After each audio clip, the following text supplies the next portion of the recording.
Hello and welcome to this second episode of StatsThonk, the World of Warships podcast with me, StatsBloke, and Painezor and Killerbin. Last time, 2 weeks ago, it was about 2 days after the commander skill rework for 10.0. So we hadn't had much experience with that update, but we tried to give some first impressions, go over some feedback that was coming from the community and our initial impressions of playing for a couple of days with the rework. But now, more than 2 weeks later, we've got considerably more experience.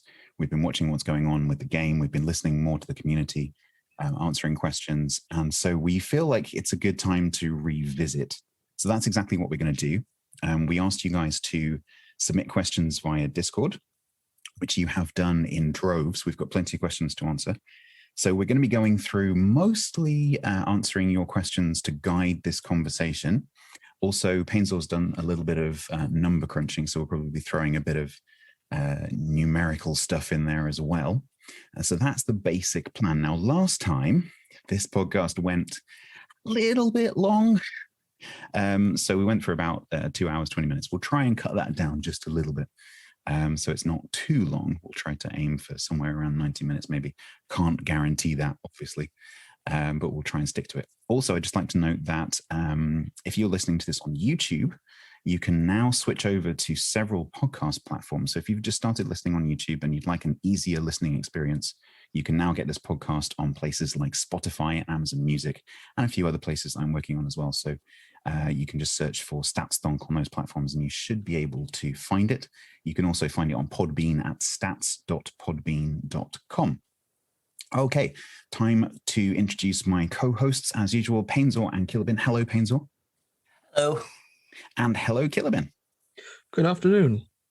First of all, Killerbin and I would like to congratulate Painezor because since the last episode, he actually successfully entered the CC program and he is now a community contributor for World of Warships for EU. Congratulations. Hooray! Hooray. How's your, it's been about a week, isn't it? How's your first week been being a CC?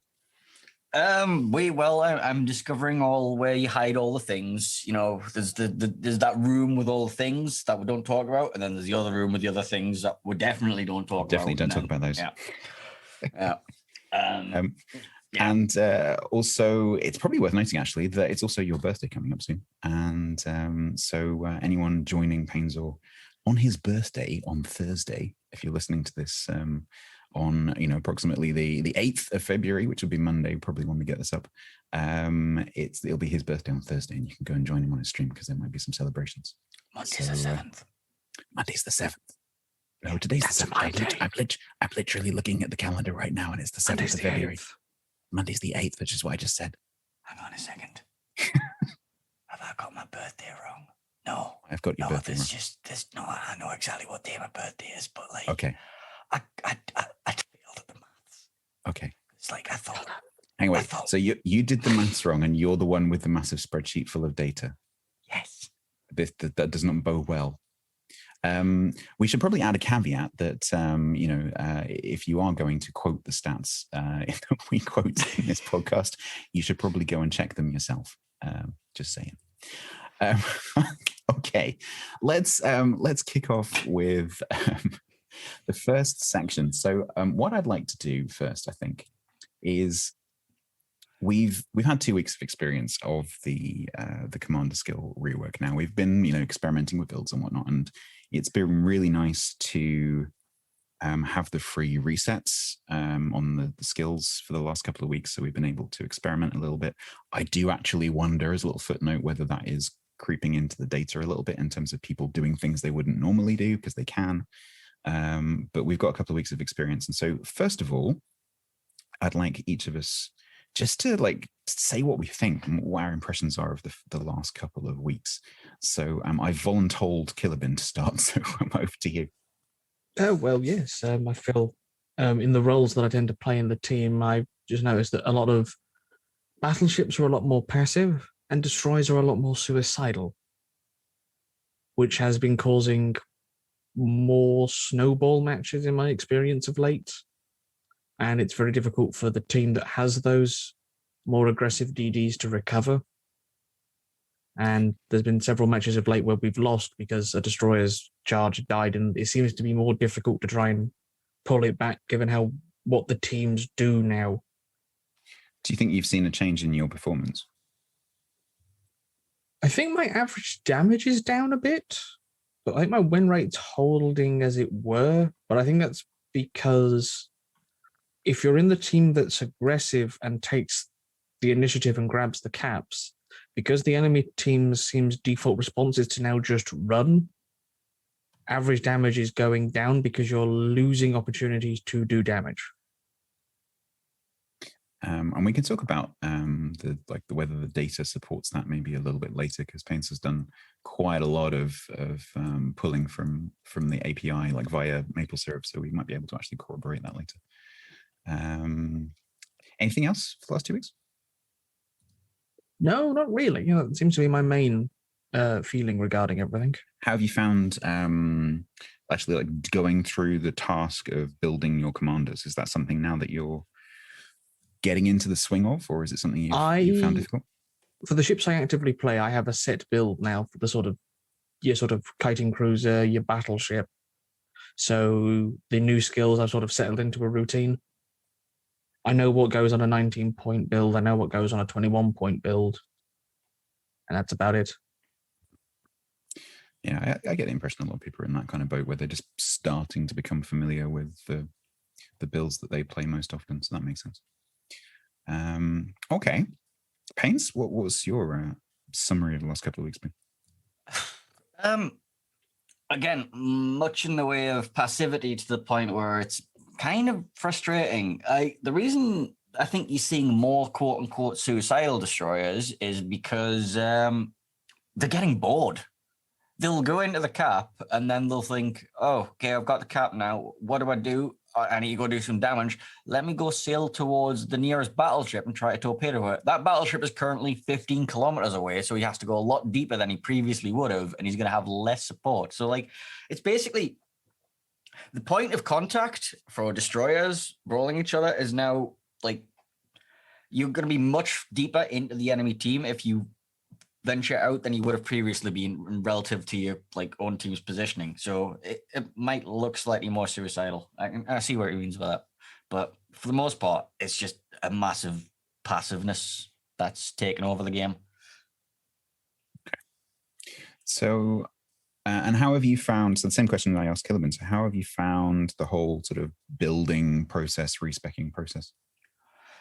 For the majority of it, I've only really been playing my mid-tier destroyers for my regrinds, and it's click, click, click, click. It's the same 4 skills on everything, the same 4 skills of the 10-pointer, which we discussed last week because there's pretty much no variance to it. The only thing that I have really changed over the course of the last week is after seeing data provided by Little White Mouse's experiments with Dazzle, I have gone off the idea of that skill completely. And other than that, it's just slightly more torpedo focus on the torpedo boats rather than taking Dazzle's survivability because it's useless. So I think that rings bells with me as well. I mean, I've found over the last couple of weeks that compared to previously, I've completely changed the ships that I play.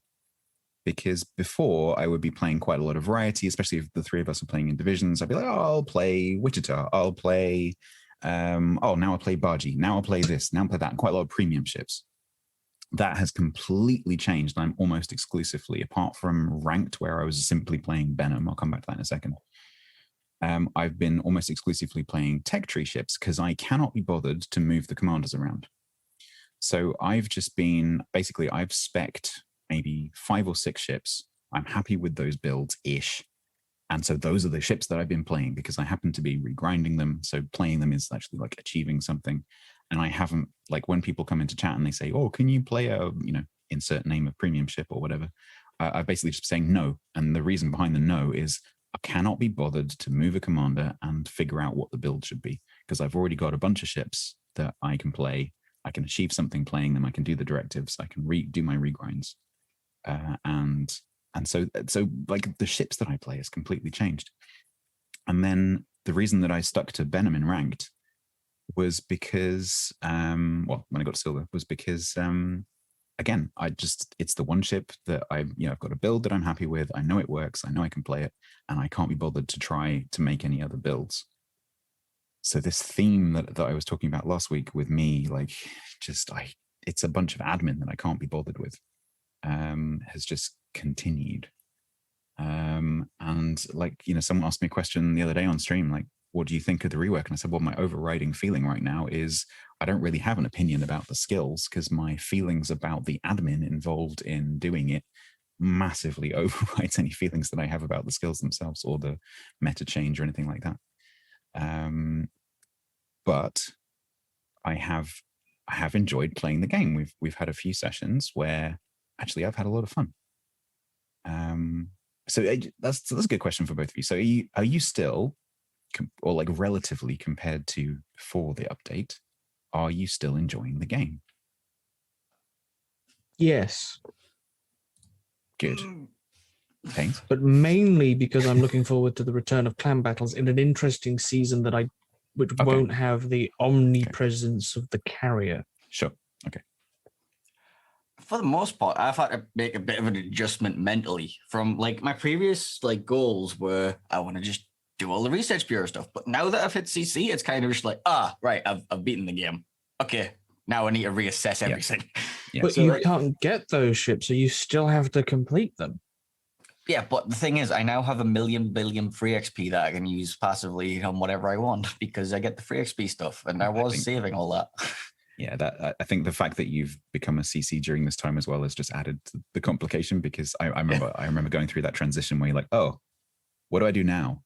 Because suddenly, you're like, as you said, you've completed the game effectively. And meanwhile, I'm in the testing mines, working away. Yeah. So it definitely does change things. Okay. All right. Well, let's. We've got a couple of questions. So you guys did submit, dear listeners, you did submit some really good questions. So I've tried to organize those into sort of topics. So we'll be using those basically to guide the conversation. So compared to what we were saying last time 2 weeks ago, which was 2 days after the update on EU, Sky in Discord asks, has your opinion on the rework changed at all during the last 2 weeks? Would one of you like to take that? Yeah, I'll take that. For the most part, my opinions have calcified, like they've gotten stronger in most parts, but I am willing to say that I think the death of battle cruisers has been slightly exaggerated. I think the battle cruisers are actually all right. That's just me. Like the loss of fire prevention and stuff. In random battles from the data analysis that I've been doing, there are a lot less of them around, which might be skewing things a lot.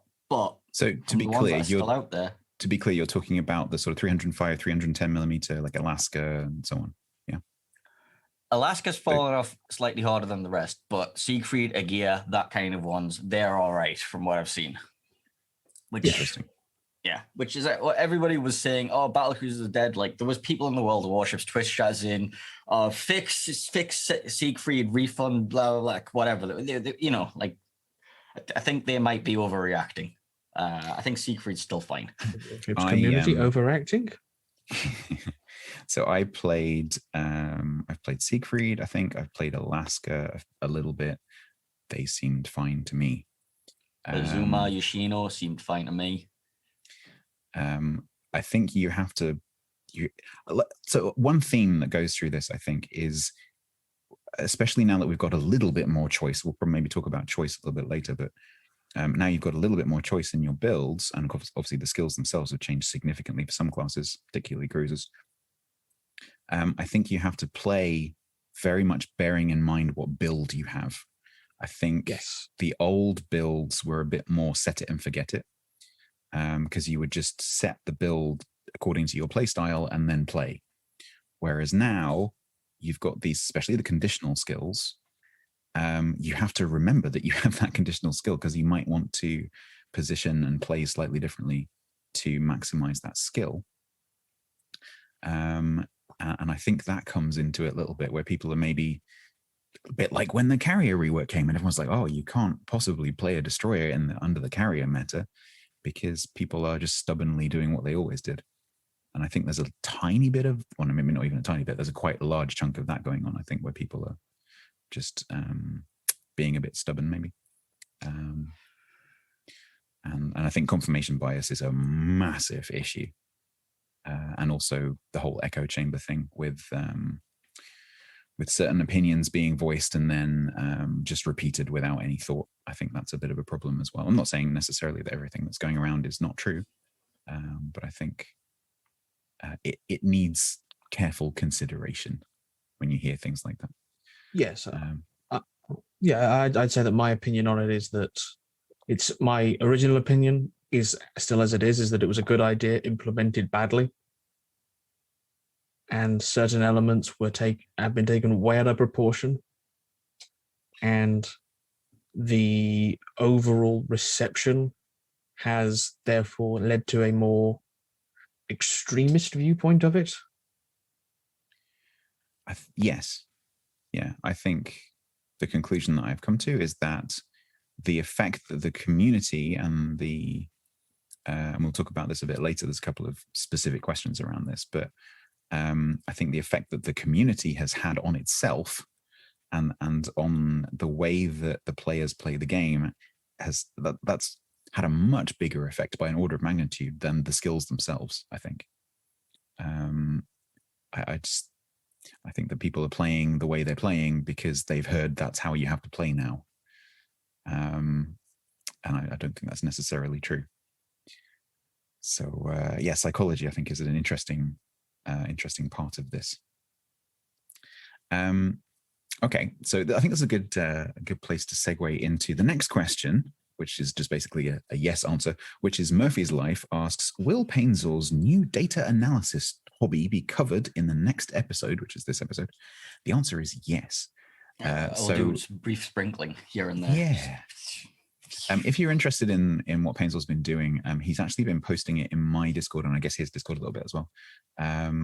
So he's got some spreadsheets of data that's been pulled from Maple Syrup, both post and pre Commander skill rework, and it's got some interesting trends in it. So he's used the EU server exclusively, but I'm guessing that's roughly representative of all 3 servers or 4 servers. So if you're interested in having a look at that data, just look in the Discord, just ping Painezor, and I'm sure he'll show you where it is. And we could put it in the description. We could put it in the. Well, it's a bit. So putting things in the description now that we're a multi-platform podcast is a bit difficult because I don't have an ability to put things in the description for iTunes or whatever. So we're going to have to rely on people finding things in Discord, I think. But it is available, that data. So if you want to, if you hear something interesting and you want to actually look at the numbers, you can. Okay. Is there anything like your experience over the last couple of days of doing that? Is there anything you want to specifically talk about? There's a lot of things I would like to specifically talk about in this, but we don't have the time or the manpower to go over everything. So I'm just going to point out a few bits and bobs that surprised me. So the total battles of things like the Thunderer is the number of Thunderer battles, as everyone suspects, is up somewhere in the region of 33%. And I don't think it's because Thunder is I don't think Thunder is 33% stronger. The data suggests it's actually a tiny bit worse, but that's because everybody's playing it, and that means all of the less skilled players are playing it because they have been told it's good, and they're also dragging it down, which is feeding into this whole idea of the Deadeye meta, and it's a self-fulfilling prophecy because everybody sees, oh look, there's more and more Thunderers. I should play Thunderer too. And then they become part of the snowball of 1 million Thunderers. And you get there, what you're seeing here is you've got your 3 Thunderers per team, another 2 Conquerors to go with it, and then the carrier, and then this just general do not come within 600 yards of me type area of death. That's one of the biggest ones. I think that's a good example of both the psychological impact on the meta and the which ships people are bringing, where people are just literally seeing it in the game. Oh, look at all these Thunderers, or more likely they're seeing it through content creators and YouTube and so on, and on Reddit and in the forums and just generally around the community. That oh look, Thunderers really amazing, or everyone's bringing it and therefore I need to as well. Which interestingly is what happens in clan battles in previous seasons. Exact same thing happens, where one team, like teams will start bringing a certain ship because it's effective against itself effectively. And so I think we're seeing lots of Thunderers because Thunder is effective against Thunder. So yeah, that's really interesting to me. And I've seen quite a few screenshots of like 8 Thunderer games and things like that, which is frankly a little bit boring. So I hope that settles down, to be honest. Okay, well, we'll definitely be touching on more of your data as we go through these questions. So let's get into some of these specific areas. So we've got quite a few questions about just builds sort of in general. So I think let's kick off with some of those and we'll see where this goes. So first question, Packenberg in Discord asked, with the mass reset, a lot of players have accidentally run 0-point captains, Killerbin, in high-tier games. With that experience, have you formed an opinion about how much captain skills actually matter versus how much it is a placebo effect? And I think Killerbin is a perfect person to talk about this because he's done this himself several times. Given the fact that the matches I've done where I've therefore gone and then realized that I didn't have captain skills have often been better than average games for me, which I have no idea why that is. I mean, it's a small sample size, but yes, I think it does speak to the fact that maybe the captain skills just don't really matter that much. And maybe actually player skill is a way, way bigger factor. I would absolutely agree. The skills allow good players to do better, but they are not a guaranteed, you take this skill, you do X% more damage and your win rate goes up X%. So if you extrapolate from that thought that captain skills don't really matter and actually player skills are more important, that means that statements like this commander skill rework has killed the game is not necessarily not true, but the cause is not the skills. The cause is the player reactions to the skills. Does that make sense? I would agree that the community in general is very adverse to change, especially significant change. I imagine a lot of players who are involved in the vocal portion of the community are still suffering flashbacks to the carrier rework, and any change that's anywhere near that scope brings back tremors and genuine worry. And so they're not giving it a proper chance to really look into it. And then on top, you've got legitimately good players saying that there are problems with it. And therefore you end up in this never-ending loop of any change is bad, good players saying certain elements of a change are bad, therefore the change is bad, fear of change, and it just goes around and around and around and around. Yeah, I agree with that. I think it's not just this game, it's all games. It's human nature, I think, to be concerned about change, especially if you've had a poor experience in the past, which, we definitely have had. So, that's understandable. But unfortunately, it is effectively, I think, the player base shooting itself in the foot. Because if everyone just carried on playing the way they had been playing before, the game would look the same as it did before the patch. Pretty much, I think. Yes, community overreaction. And certainly, I think if you can come up with approximately the same build for a ship that you used to play in a certain way, that's still going to work. So like you and I, for example, have been playing battleships with just normal tank builds, no Deadeye, no nothing. And that's fine. It just works. So I think people are reacting to something that's not really there. And I know a lot of you listening are going to be like, get the pitchforks, but I genuinely think that's the case.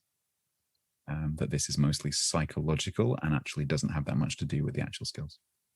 So it's a really good question, Packenberg. Painezor, have you got anything to add on that? Back can say to no. no, I wouldn't say no though. I think the skills do matter in certain cases because some skills, such as concealment expert on your destroyer, will be the difference between winning a game and losing a game. I still think some skills have far too much value and should just be baseline as part of the game. I think like when it's not a choice that you take a skill on a ship, I think that skill should just be baked into the ship because all it does is instead of providing a meaningful choice, all it does is disadvantage the newer player. I still think that is very much the case with some of these things. Specifically looking at concealment expert, last stand, that kind of thing. They should be baked into the game, but I wouldn't say that commander skills don't matter. I will say that player skill does matter more than a lot of the commander skills, but sorry, let me clarify. I specifically meant that like if you can build stuff the way you used to build it, it'll be fine. I think that was my meaning. But Killerbin's experience of going into battle with 0 point commanders effectively and doing just fine does suggest that maybe it doesn't matter that much. I won 3 qualification games in Småland with 0 point captain before I realized. Exactly. And the fact that you didn't notice speaks volumes because you didn't think, oh, what's up with my ship? It's crap. It's not performing. That's kind of interesting as well. Okay. Next question. Mace asks, this is Mace Rook, looking at the skill trees, a lot of skills are barely talked about or touched by discussions, and we've just touched on this, with most focus being on stuff like Deadeye, how bad secondary battery specs are, or changes to the obvious reconnaissance surveillance type skills like incoming fire alert and priority target. Do you think there are sleeper skills around that may not be worth it on every ship, but on a couple of ships across multiple tiers might be ignored, but should be looked at? An example for Mace would be Eye in the Sky as a skill, since basically it increases spotted plane airtime across the whole game because of the halved cooldown. So long question, but the summary is basically, I think this is focusing on this whole thing of mandatory skills versus optional skills. So what do we think? Paints? I think the majority of the skills are a bit too bland to have any massive impact on the game. Like the majority of the skills now, apart from the ones that we consider core, don't really do too much. It's just a tiny little bit of flavor. So I don't think I think the only one that really is a bit out there is probably the Eye in the Sky one. That's the only one that's going to provide like something on putting that on, I don't know, a Fiji, for example. Could be interesting, but they're all very bland. That's the thing. Do you, how much in terms of actually having options? So let's say you've got a 10-point commander, and I think 10 points is probably like if there's such a thing as a majority number that you might have on a captain, or what's the most usual number of points that a player will have on a captain, because it's not going to be 21, right? No. Are there any options for a 10, 12-point commander player?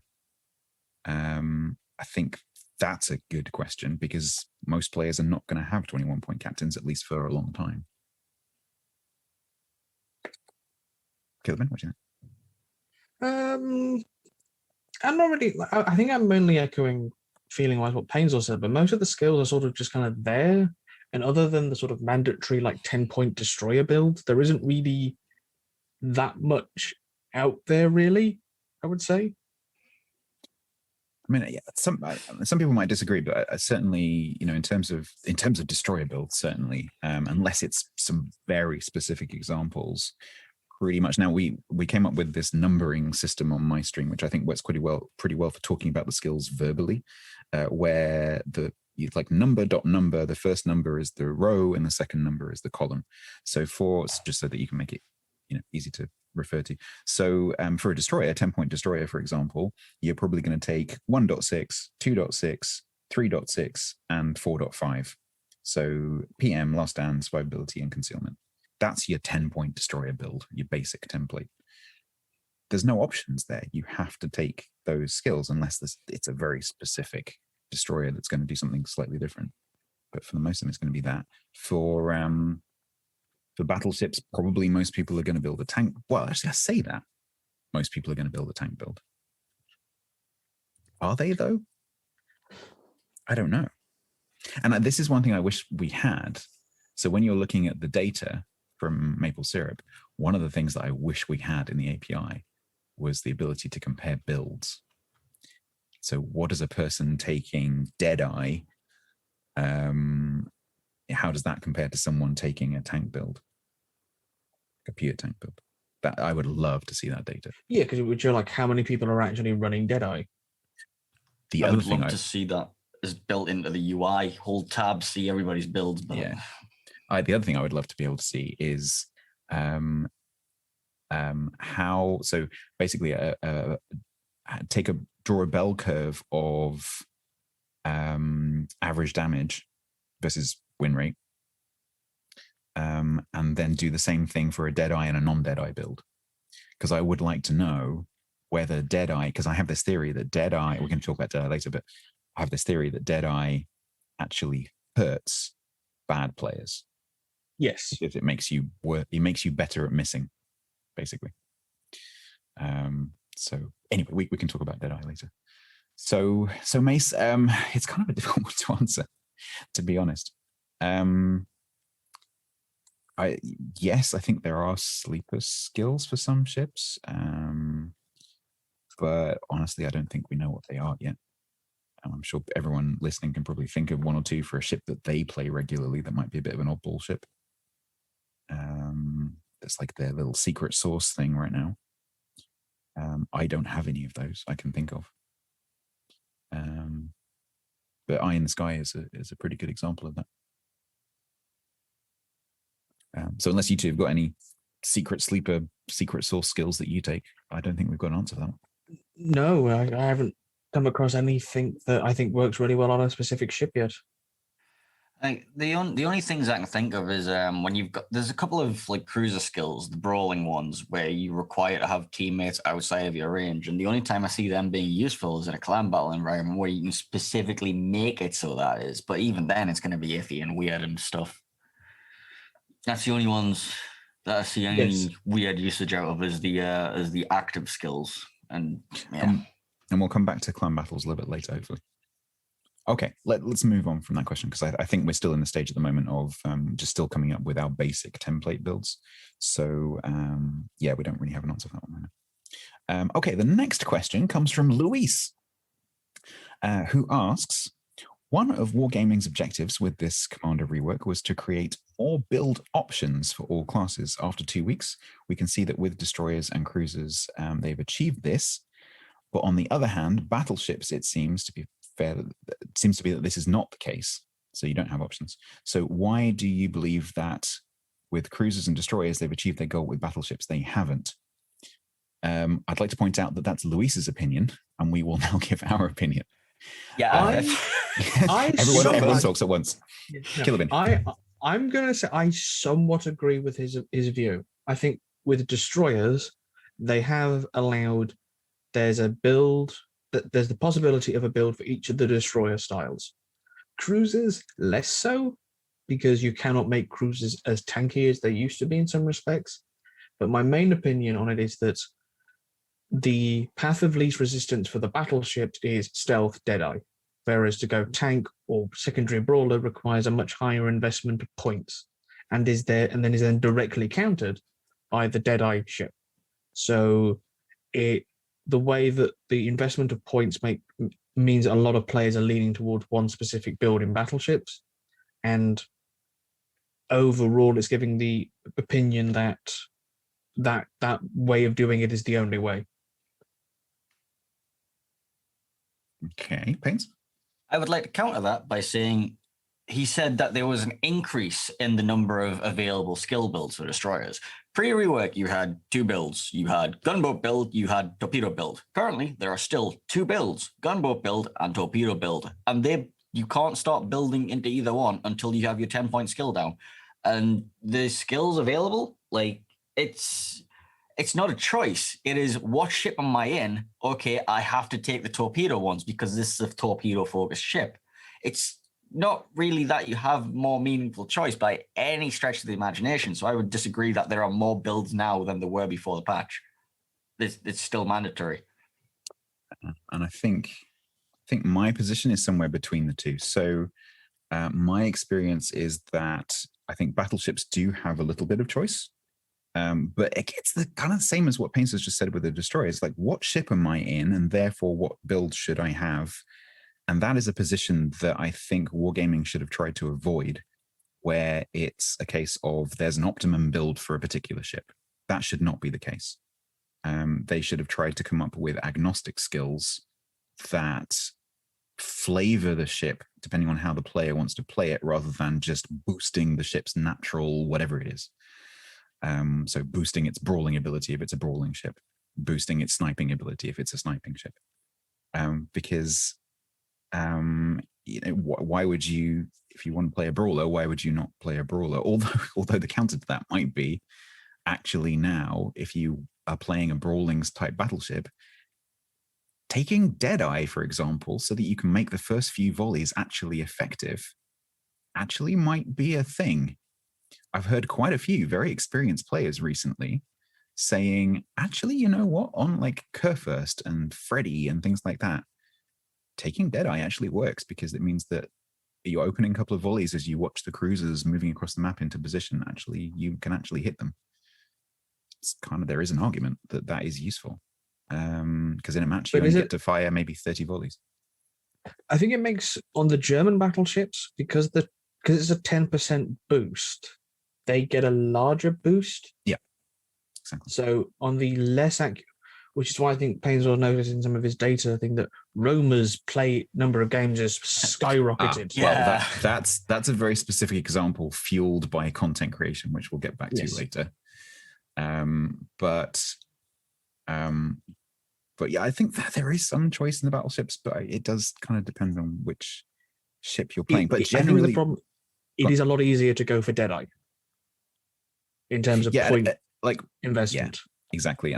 But you know, the thing is that kind of always used to be the case. It's just that we didn't have Deadeye before, but we still had this thing of, if you wanted to take a full ham secondary build, you had to sacrifice survivability. Now you've just got this added complication, or this added duality, where if you want to take Deadeye, you don't need to spend that many points. Arguably, it's 8 because you need concealment. Whereas you need to spend 11 points if you want to take a secondary build. Which again comes back to this whole thing of, you can spec into Deadeye a lot sooner with fewer points than you can spec into a full secondary build. So there's that. So like a low point captain doesn't have any flavor because they have to choose certain things. So anyway, that's battleships. I think battleships are kind of okay. I've been just playing with just bog standard tank builds that I used to use, and that just works just fine. With destroyers, I agree with Painezor. Basically, you look at the destroyer that you're playing, and then you just spec it accordingly.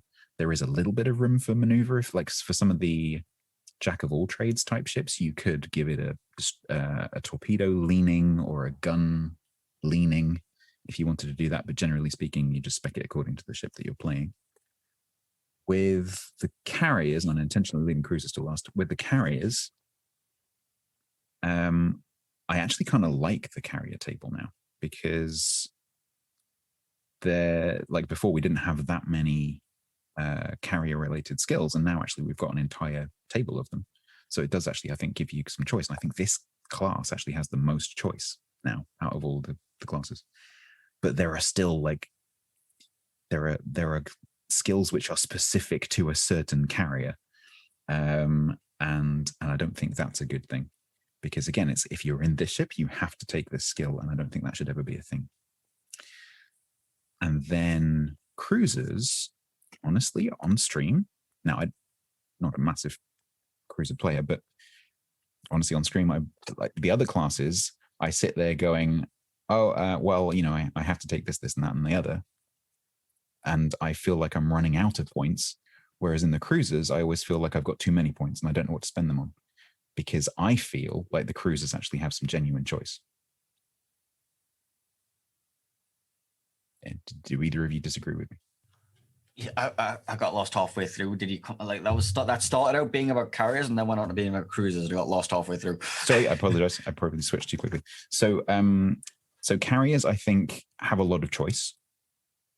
Because we've just got more skills to choose from, although there are still some mandatory skills for certain carriers. Cruisers, I always feel when I'm speccing cruisers now with a high point captain, like 19, 21 point captain, I always feel like I can't spend all my points on things that I need, and I end up just spending points because I've got them and I might as well. Cruisers, I generally found that I'm wanting more points because there's more things that I want. Destroyers is like, I guess I'll take that. I guess I'll use the rest of the points on that. Cruisers, it's an active choice. Is like, oh, do I want that? I want both. Which one? That's really interesting. Cruisers is the one tree I think is like that. There is the choice, and you are constantly sat thinking, or like if you ask any Des Moines mains from the previous patch, I'm pretty sure they'll all be telling you, it's like, I'm not sure if this is the build I want to stick with. Like, I like this, but I kind of want that. Like this, for example, there's so many skills which you can play around with, which seem to be equally balanced, as opposed to the other trees where it seems to be like, these ones are the important ones. You could probably spend the rest on that if you want. Yeah, my feeling about it is different, but I think we're agreeing with each other. So I think carriers and cruisers actually offer the most choice currently. I think that's what we're both saying. Okay. Funk asks, so Nuclear Funk asks, what do you think are the least and most popular skills for every class? Shall we just name a few? Interceptor, least popular CV1. Never seen it in a battle. Never seen it. Yeah, honestly, never seen one, yeah. Honestly, haven't tried. Actually, no, that's a good point. I don't think I've seen that symbol on the map yet, assuming it's not bugged, which it could be. I haven't tried it. I honestly haven't tried it. I've meant to, but I haven't. Hopefully no one's taking Hidden Menace. Hopefully not. No, yes, idea currently right now. Yes. Let's have a look. Is anyone taking Pyrotechnician these days on cruisers with its 1% for 2 points? On the very high rate of fire cruisers, I think people would be, given just the volume of shells. That 1% increase does do something. Worcester, Smolensk, Skullbear, that kind of thing. Yeah. But 1% is 1%. It doesn't matter how much your rate of fire is, it's still a 1% increase. It's 1% per shell, and if you're firing out more shells, then it makes more sense on like a Colbert than a Goliath. Plus, as you were saying earlier, that in cruisers you're often feeling you have too many points. I think a lot of people get to that position of, I just put it in Demo Expert or Pyrotechnician as it is called now. Exactly. I'd be interested to know how many people are, we'll talk about AA in a little bit, but I'd be interested to know how many people are speccing into the AA skills. Certainly playing carriers in the last couple of weeks, it has felt like the cruisers are speccing into AA. So I do think some people are taking those. But are they actively doing it because they want to have an AA cruiser, or are they like, I have 8 points left, put it in the AA skills because it might help? It could be that. Is anyone taking, what's that battleship skill? I'm looking at my crib sheets here. You can download the minus the increased fire duration skill. No, nobody's taking that. Super heavy. This is skill 1.3 on the battleships. 3.1. Super heavy AP skill shells, which is the one that increases your AP shell damage by 5%, but gives you plus 30% fire extinguishing and plus 30% flooding recovery. If anyone we'd like to hear from you. Yeah. Especially when I'm playing in anything that can set fire and flood you, so I know exactly where you are, so I can farm you. I find it really interesting that that's a 3-point skill that has that massive disadvantage, and yet Deadeye, which is a 4-point skill, has no disadvantage. I find that really interesting. If we take the penalties from that, put it on Deadeye. Yeah. That's what we suggested in week 1, and everyone was like, that's a bit too harsh. Hold that thought. We'll come back to Deadeye in a second. Okay. Kazetsu asks, with the overhaul of a lot of the old skills, either by just changing point costs or their stats, Are there any skills that you find have gained or lost too much usefulness from the rework? Priority target. Yeah.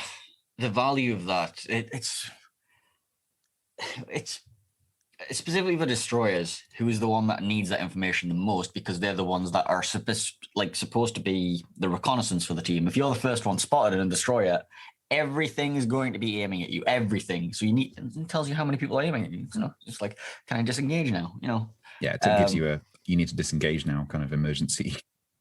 Yeah. Yeah. There's always the argument. It's like, oh, well, if you're the destroyer, you should be always getting shot at anyway. But that's not always the case. And some people like to exploit the fact that they're not always going to be the one that's being targeted. For example, if you're up behind the enemy's lines, for example, a Marceau, and you are disabling the Deadeye of 6 ships at the back. If they're ignoring you, it's fine. You'll keep doing it. But all of a sudden, if 6 ships start aiming at you, go dark. You need the 20 seconds to go dark, which is the amount of time it's going to take their turrets to traverse to you in most parts. As soon as you see that target go all the way up, and the guns are going to start aiming at you, then you need to start disengaging. But at 2 points? Is there not a counter argument, though, that says, okay, they've increased the cost of that skill by 1 point, but they've given you 2 extra points in total? No. So arguably now you can afford it. Okay. No. I'm playing devil's advocate slightly, but I think because I've seen that argument, like, well, you've got 21 points now, so you can afford it, so don't worry about it. Yeah, well, that 1.2 extra million commander XP I need to spend for it. Yeah, great. Yeah, chance. I agree. I actually think I would make the same argument, but I would make the argument for cruisers, because actually I tend to play torpedo destroyers, and so I'm not quite so worried about priority target. But in cruisers, I think priority target is a completely mandatory thing, because you really need to know when everything is aiming at you, because you can't necessarily go dark and break off quite the same way that a destroyer can, that might have a smoke or might have good detection or whatever. So I think for cruisers, PT has the fact that it's still the same valuable skill. It's just that it's gone up to 2 points, which makes it expensive, I think. The one that I would pick out would be Pyrotechnician, we just talked about, because I think, especially for 2 points for cruisers, for 1%, I just don't think that's worth it. Considering, the number of points for the bonus is just not worth it, in my opinion. Any additional ones that you pick out, Kevin? Not as a battleship main, I haven't really been looking at some of the skills that have been changed. I would never ran PT anyway, so it was less of a thing that I was like actively taking an interest in. Okay. Okay. Well, let's move on to what I've called in the notes Deadeye Corner, sponsored by Thunder.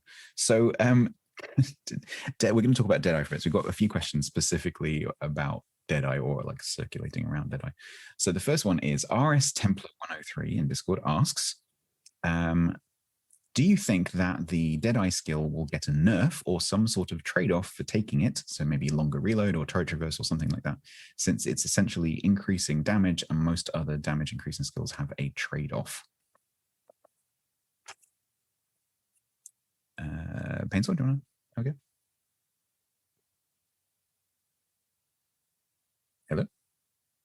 Hello, he's dead. He's dead. Oh no, we've killed Painezor. No, I was busy checking something about whether whether a place was NDA or not. I think the community is up in arms about it, and I think that there's a lot of pressure going on to the community teams and the community contributors to try and get their feedback across. And I think it would be a bit silly to assume Wargaming would not at least give it a courtesy once over and just, at least pretend to care and maybe reduce it to 8%, just to appease the masses slightly. I think it would be kind of crazy not to touch it.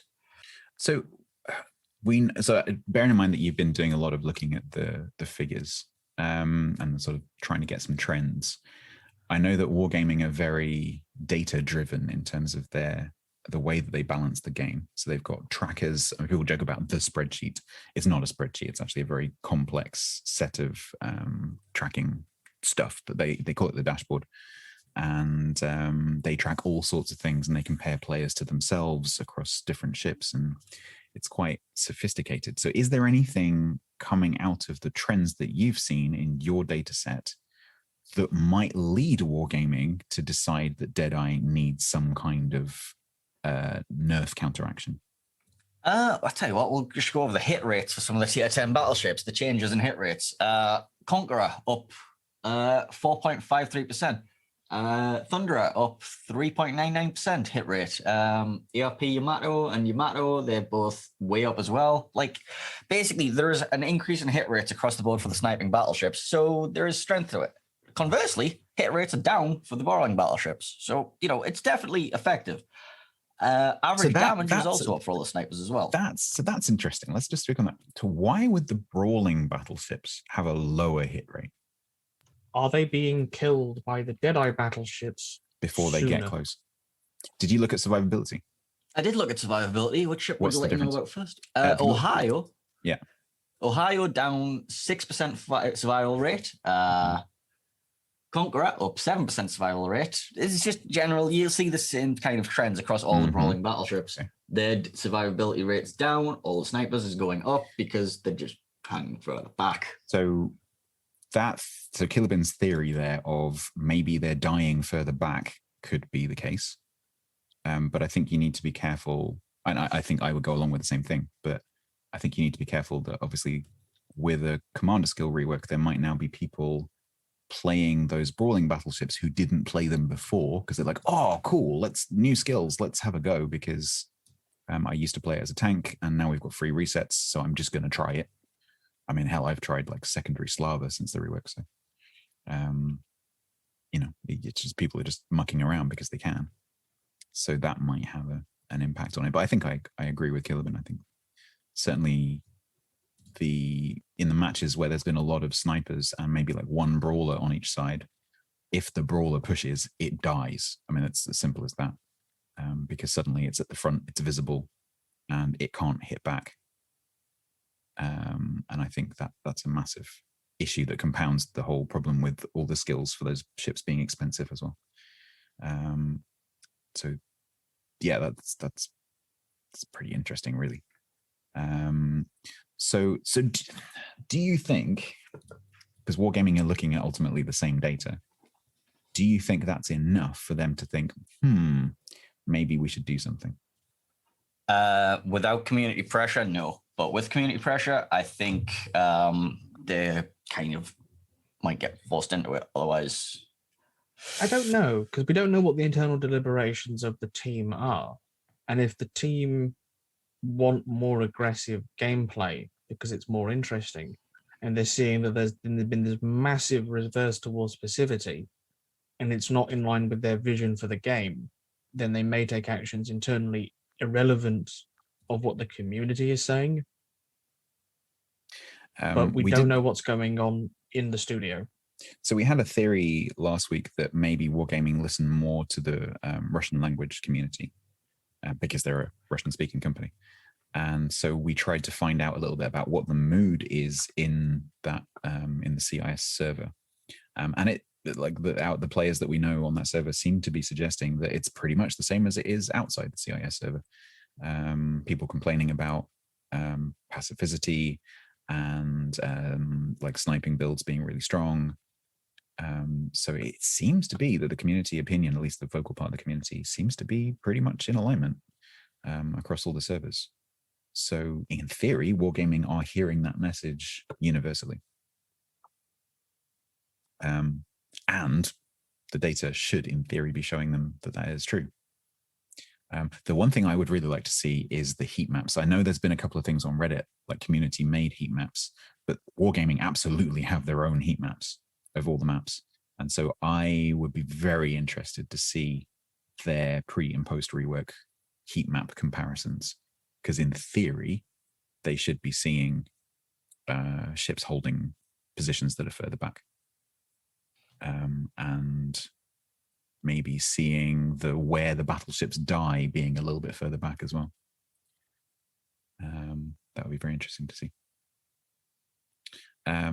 Okay, so we talked about this a little bit last week. So if you were going to add some kind of penalty to Deadeye, what would it be? Either of you got any? Yeah, we'll just throw on the skill from heavy AP shells and be done with it. Yeah. If you want to pigeonhole yourself, be forced further into the pigeonhole. That's simply it. There needs to, if you want to play the sniping battleship, you should be punished when you can't snipe. It's simple as that. Do you think that's a solution, or do you think that's just going to make the snipers go even further back? There's a map border. They can't get any further back. But do we want the snipers to be playing like literally on the border? I'm not sure. They are. They already are. I'm It's honestly not sure like what that, or make the skill easier to negate. Yeah. I mean, I've heard suggestions like reverse it so that you're more accurate when you're closer, but that's just, I don't think that's going to work. I mean, there's another question. Actually, no, we'll come back to it later. There's a great question we're going to come to you later when we talk about playstyle and the meta, which is basically, is that actually a bad thing? We'll come back to that question because it's a really good question. Okay, let's move on from that then. So Ivan Dobsky, or Ivan maybe, in Discord asks, do you think that the commander skill rework should have applied a similar pattern to the legendary and unique upgrades, or legendary/unique upgrades for the top tier skills, so that those high point skills come with both a positive and a negative modifier? An example would be Deadeye being modified, so that it maybe like increases reload time or something like that. So yes. What do we think about the fact that Deadeye doesn't have a negative? It's too attractive because of it. Yeah. It's a two-part question, though, because I'm personally of the opinion that legendary modules should be in their own slot, because like they're really weird. Like it should be an on-off for legendaries. I like the idea of legendaries having the trade-offs. The way it currently is, though, is I don't like how they share a slot or something. I think this is some other rant that I want to have at some point, where legendaries should be in their own slot and then balanced accordingly. But I think the plus and the minus for all the bottom tier skills is a good thing. If you look at Fearless Brawler, it's done very well. You lose concealment, you gain a reward for being spotted. I like that skill. It's great. I think you need to balance out adding flavor by, so if you have something that basically has +1, -1, +2, -2, that adds flavor to your build. It allows you to drive your ship in a certain direction, metaphorically speaking. But I think you also need to be getting a net benefit overall because you're spending points on it. So I think the positives need to outweigh the negatives. But I think there definitely has to be a negative of some description. Now, you could argue that the negative is that, well, if you're spending 4 points on this skill, then you can't spend it on a different skill. And that certainly was the negative in the old scheme for the full secondary builds, was that you couldn't take, say, fire prevention. So it sort of had a built-in negative in that sense. I think, but the problem is Deadeye doesn't have that because it's only 4 points, and you don't have. The 4 pointers should be Razor's Edge. Like they should be very specialized, and you should know what you're doing if you're picking this skill. That like currently look at IFHE. IFHE has very obvious pros and cons. You do more pen, you do less fires. So that is your trade-off. You are focusing yourself more on being able to do the raw penetration. I think the 4 point skills, you should know what you're picking, and there should be clear advantages and disadvantages. I don't think it should be a case of outweighing. I think it should be a case of knowing what your ship does and be able to use it around that. Yeah, I agree with that. Okay. Last question from Deadeye Corner. Urban Hangman asks, so over the past 2 weeks of the commander skill reset or rework, I have found that lower tiers, 5 to 7, have been more fun than the higher tiers, 8 to 10, and that the Deadeye meta, in inverted commas, in those tiers is not present in obscene quantities. From my observations, this is Urban Hangman, there is probably no more than 4 battleships in a single game using Deadeye. I think he means down at 5 to 7. Do you think this is due to a lack of 21-point commanders in those tiers, or the fact that the Deadeye meta is dying out as people are finding better builds for ships? I hope it's the second. I expect it's the first. I'm pretty sure it's the first. People just simply don't have the points to get Deadeye at that level. I think also at those tiers, there's just far less experience in the player base. And so maybe, people aren't even aware. You'll probably find that quite a lot of people in those tiers maybe haven't even noticed yet that there's been a rework. And they're probably the kind of players who don't really understand how to spec a ship. Because frankly, if we can't really work it out, then how are they going to? And they're probably taking like 1 point skills because they get, each time they get a point, they spend it, and the stuff that we talked about last time. So I think essentially, yes, it's that they either don't have the points or don't have the experience to do that kind of build. Or perhaps they are taking the Deadeye build because they've seen it on YouTube, but then they don't know what to do with it. They can't exploit it successfully. Because like I said at the beginning, I think when you build a ship now, you have to really play according to how you build it. And that's not an easy thing to do necessarily. And we go back to the Roma discussion. Yes. Yes. So go on. You introduce it. Go on. Like, do you want to talk about Roma now? Yeah, let's talk about Roma. Okay, we're going to talk about how the community and content creators affect the meta a bit later on, but let's do Roma right now. So I actually haven't seen the original video, whatever it was, but I'm guessing it said something like, if you take Deadeye on a Roma because its dispersion is crappy, it's amazing. And so Roma is being played how much more? 69% more. Yeah. Nice. That right there is not caused by Roma being better with Deadeye. That increase right there is the I saw it on YouTube effect. However, I think I'm right in saying it is actually better, isn't it? It's the win rate of Roma is up 6.61%. The damage caused is up 8.16%. It sounds stupid, but it works. So the reasoning behind putting Deadeye on Roma is, if I correct me if I'm wrong, it's not got very good dispersion, and so it therefore gets quite a big buff from Deadeye, and its guns actually aren't bad if you give it good dispersion. And the fact that it's got very high penetration for its caliber, so at close range you tended to overpin a lot. So being more accurate at range when your shells have slowed down a bit, I think Romas are getting more consistent pens at distance, which is probably why the average damage has gone up, because they're doing more damage at distance. Okay. So what I want to do, because it's very hard to isolate what's actually changed, because we don't know who's suddenly playing the Roma.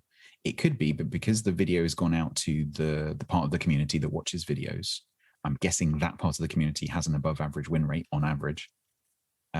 So it might be that suddenly lots of better players are suddenly playing Roma as well, and that's contributed. What I'd like to do is compare it to as close an equivalent ship as possible, and the closest equivalents I can think of would be battleships that you're not going to bring a brawling build on necessarily, and you're definitely not going to bring a full secondary spec build on, and are not very good at range, and that to me says Russian battleship. So Painezor hasn't prepared this at all. Can you what's the if you look at something like Vladivostok, how does that compare? I don't know. Okay, no worries. I wasn't expecting you to know the answer. No, I've got Kremlin data, but that's it. Oh, well, what does that say out of interest? Kremlin players down 7%. Kremlin win rate down a very negligible amount. It's 0.05%. Kremlin average damage down 2%. Oh, it's suffering. And survival rate is actually up somehow. I don't know how. One thing you have to remember is that when one ship's number of battles played goes up, that has to mean that other ships have gone down, because who is playing that? It's the players. And those players then, if they're playing Roma, can't play a different ship. So it's all relative. So if something increases, it's going to cause everything else relatively to decrease. So we might, so similar ships might be seeing a decrease in number of battles played because all those players are playing a Roma and trying it out. I don't think that we can unravel the mystery of Roma because we don't have enough data.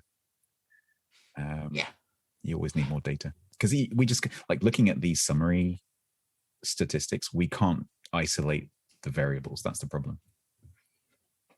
If you are a Roma Deadeye user, please contact us on 1-800-ROMA. But that to me, like that massive. What was the increase in player again? What was it? Plus what percent? Increasing games on Roma. Yeah. That was 69%. That to me is just that's the what I call the Euro effect. It's just, someone made a video that says something, does something, and so now everyone goes and does it. That just to me speaks volumes to the power of content creation in this game. If one of the popular streamers or content creators does something like that, everyone's going to copy it. And we've seen that so many times with, particularly with Euros videos, with Enterprise and whatever else. It doesn't mean they're wrong. It just means that it makes it a fun thing to go and try, like the carrier sniping and all that kind of stuff. So yeah, it's a very interesting example, but I don't think we've got enough information to actually unravel it. Okay, let's jump topics very slightly, staying with sort of builds, but jumping on to different skills. So this is talking about incoming fire alert and priority target. So the two sort of information skills to do with who's aiming at you, who's shooting at you. So John Paul Pones from Discord asks, how have your opinions on incoming fire alert changed with priority target being bumped up to a 2-point skill? Do either of you have a thought? I don't really. Personally, I don't think my opinion on it's changed at all. I think incoming fire alert was always mandatory for ships like Minotaur, for certain, basically Minotaur is the one ship that used to be like mandatory for. And I think people are starting to see the value of the skill more. I don't think it's got any more valuable than it used to be, because priority target, priority target gives you the information that incoming fire alert does anyway. Because the thing about incoming fire alert is it's every salvo it ticks. So if you're in range of, say, a spamming cruiser like a Smolensk, it's just going to be constantly flashing. It's, information overload. Good. I never really took it before, so any changes to it didn't really affect me. Are you taking PT on fewer ships now? I rarely took it anyway. You've never really taken it anyway. See, no. I'm a bit of a PT junkie. So when I saw that it was 2 points, I had a minor panic attack. And I was thinking, oh, okay, I can't necessarily take priority target on some of the ships that I used to take it on. So I'll either have to just do without, which is what I've been doing, particularly on battleships, or I'll take fire alert because that's 1 point, which is, what PT used to be, and so it's kind of equivalent in that sense, and it'll give me an idea of if someone's paying attention to me. But like I said last week, I just hate it, not because of the fact that it gives you slightly different information, but because it flashes at you, like Painezor just said. If you've got a cruiser shooting at you, it's going to be incoming fire, incoming fire, incoming fire, and I can't stand having something that's flashing at me on the screen. So for me, I just don't take it because it's just visually annoying. I think if there was a setting, like maybe not a setting, but like a baked in amount of a shell caliber, like, so if it was shells over 300 millimeters, then it would fire your PT. I mean, your IFA. That might be slightly more appealing to some people, but cool. Again, the granularity with skills doesn't really work. Only tell me about shells that can overmatch my bow and stern, maybe.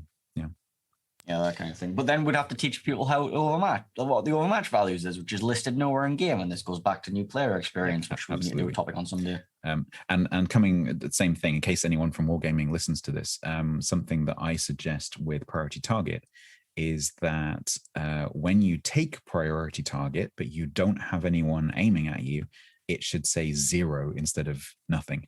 Because then you can tell whether your build has PT or not. Because if you go into battle, you don't know whether you have PT or not, because the game doesn't tell you what your build is during the game. And you might not necessarily remember, and you don't find out that you've got PT, or rather don't have PT until you get nuked because you thought you had PT and suddenly you realize you don't have PT when all the shells arrive. So it would be really useful if it said 0 when you actually have PT, so that you can tell the difference between I don't have PT and I do have PT, but there's no one aiming at me. So bit of feedback there. Okay. Similar question. So MN Nice from Discord asks, I'm of the view that incoming fire alert for cruisers is one necessary element of countering Deadeye.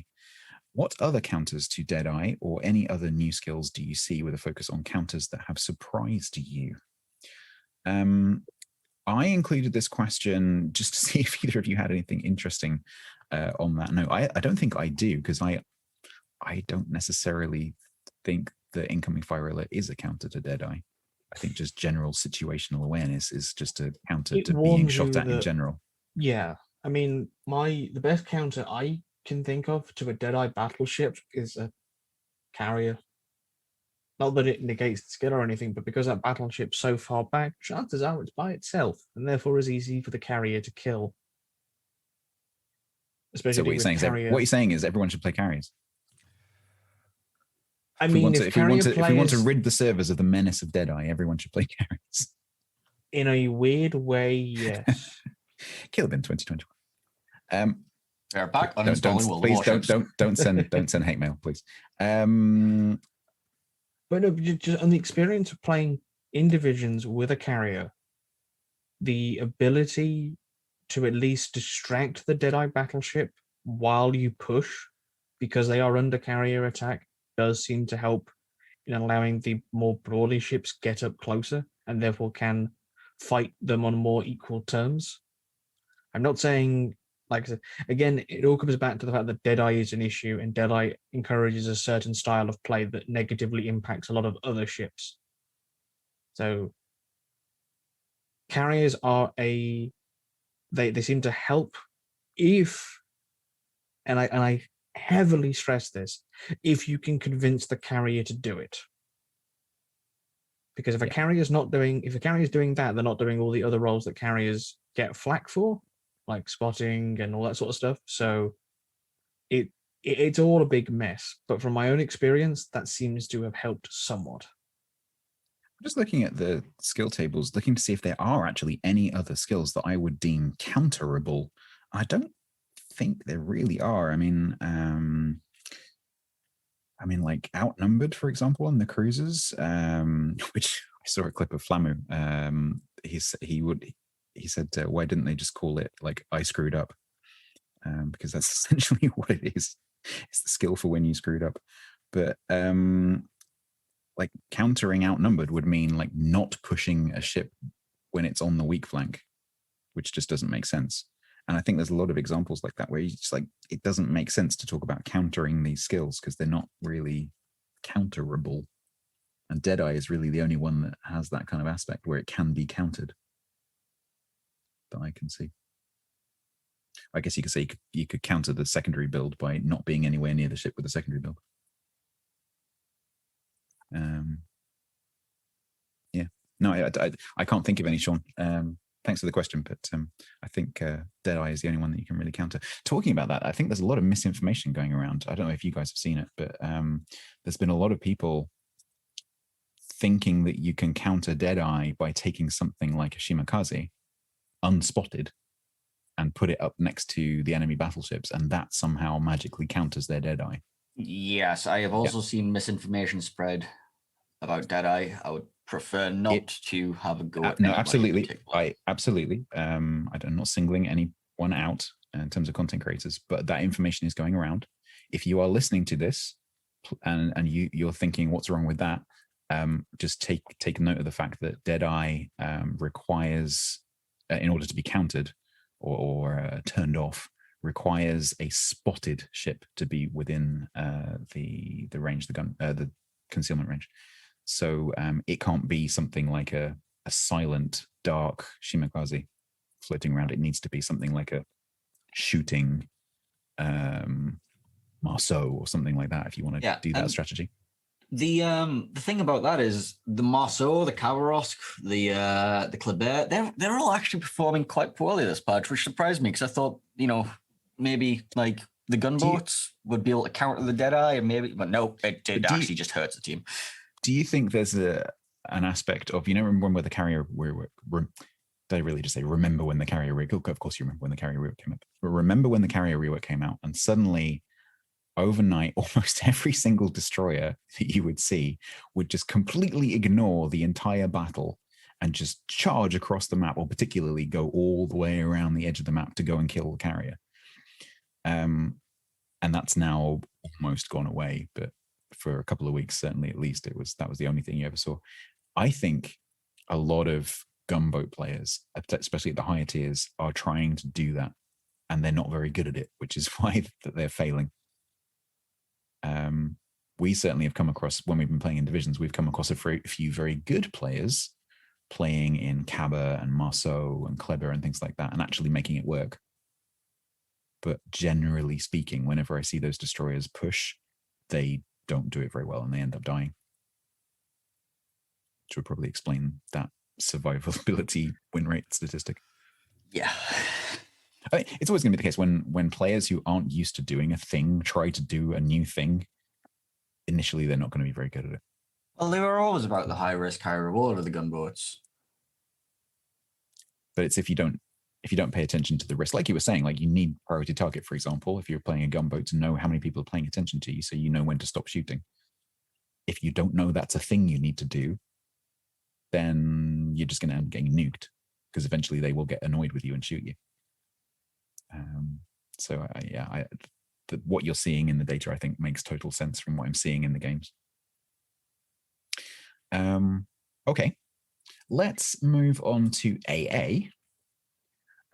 So 09, who I think on Twitch is Zeronin, asks, in order to make AA skills less mandatory, the carrier rework included changes reducing them to insignificant secondary effects of unrelated useful skills. The commander rework saw a lot of dedicated AA skills introduced, and also I would add to that, and removed from those other skills like AFT and BFT. How do you think this will affect AA balancing from now on? So I think confirmation bias is a really dangerous thing, but I think I'm seeing, when I play carriers, the fact that battleships who may have previously taken AFT and BFT and probably therefore are still taking a secondary-ish build have lost AA power because they're now not getting that side benefit from AFT and BFT. And they're definitely not speccing into the battleship AA skills, because frankly, why would you? Whereas cruisers who've got a lot more leeway with their builds maybe are spending their final points on the AA skills. So I'm not a good carrier player by any means, but I did notice that there were some cruisers that I just couldn't get to just through DPS.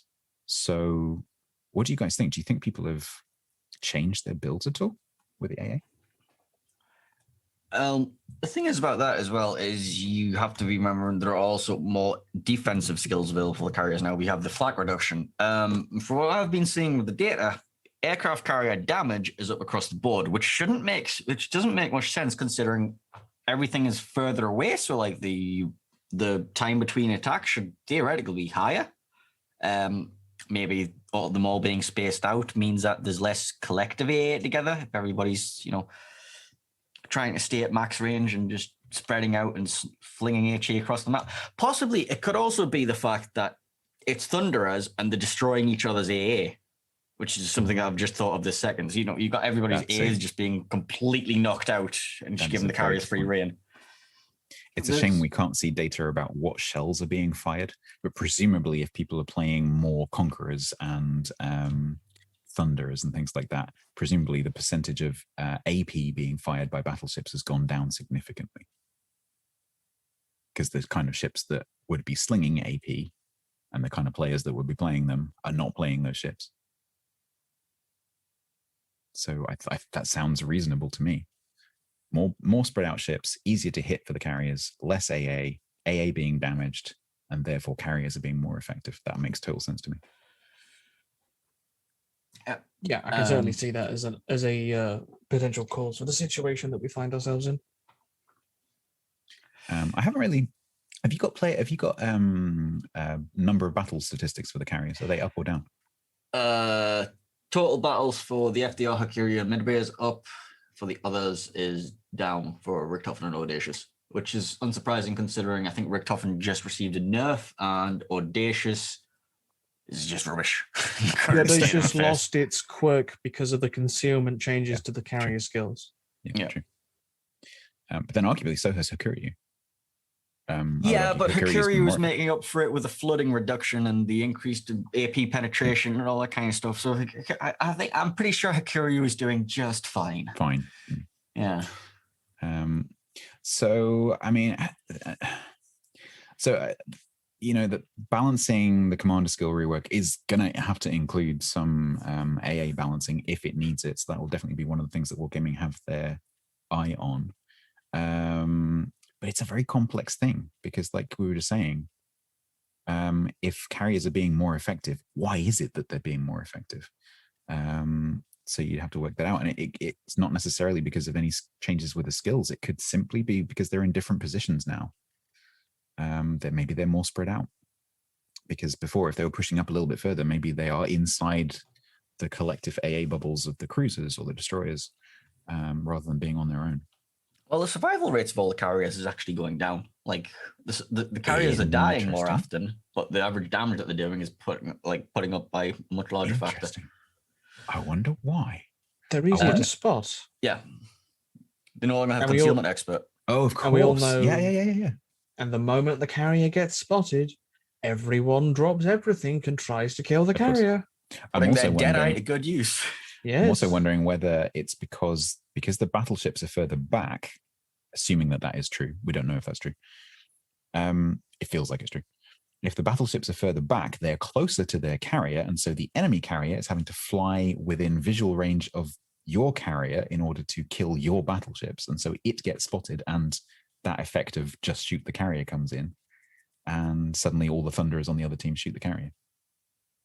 That's probably a part of it as well. I've seen so many battleships in the last couple of weeks behind the carrier. Yes. More than usual. Let's put it that way. But I should know that I'm assuming that the battleships are further back. I don't actually know that. Don't have any data on it, but it does certainly feel like it. Will we get the patch notes this week or next week? Next week. Week tomorrow. Week Tuesday. Right. Yeah. No, today's Sunday. Yes. So sometimes the event notes come out on Monday and the patch notes come out on Tuesday. I'm not streaming later stats. No, I know. The patch notes will come out on Mondays and Tuesdays, depending on which bit of the patch notes it is. The event notes come out on Mondays, in which case that would be a week tomorrow. And then the patch notes for the patch itself come out on Tuesdays, which would be a week on Tuesday. Yes, which is when we'll know if Wargaming are doing any immediate changes. Yep. So it's going to be interesting to see if they do change anything. I suspect they're going to say something like, we need to collect more data because it's not, we need I think I actually heard them say this on one of the streams. They need the player base to settle down effectively because people are still experimenting. And until the free respecs go, the data is probably too volatile from their opinion. Yeah. Okay, let's move on to competitive very briefly, clan battles specifically. So Takru asks, what skills will have noticeable effect in clan battles? Usually clan battle and random builds differ a bit. Is it still the case, and where do you see such differences? So Killerbin's probably a good person to talk about this because you guys were doing a bit of internal testing in the Throw clan yesterday. Yes. Was there anything that jumped out at you? Not really in terms of what skills people were bringing. Until we get a proper season under our belts to know. But there are certain skills that, depending on how the format of follow-on seasons will be, is like if you have a player whose job is to just be like the cruiser on the weak flank. Yep. Then outnumbered is outnumbered. Yeah, exactly. Like skills like that make a lot of sense because you're increasing their ability to do their role in the team. So it really depends what the formats of upcoming clan battle seasons are, whether or not that's viable, the tiers and such. Though, however, if if certain ships are, and also with the restrictions and limitations, and so it's hard to say at the moment, given we have no up-to-date experience with the new skills. But certainly, from my own personal experience, certain players in certain ships will get a lot more out of certain skills now than they would before. Do you think that Deadeye battleships will be a thing in competitive? Unfortunately, yes. Clan battles. To a point, yes. But I think in competitive, teams are mainly on Europe, on the EU server, teams are usually more aggressive. So it should be easier to negate a Deadeye BB if your team is aggressive and can get to the position where they can somewhat negate it. Again, it's map dependent. Yeah, it's map dependent. Absolutely, that's one of the issues with the clan battle system is like you can't prepare for maps, so you have to have a universal lineup. But yeah, until we have a proper season under our belts, anything we say is pure conjecture. I agree. I think the slight little bit more flexibility in the builds is going to allow for builds for specific positions to be played. Yes.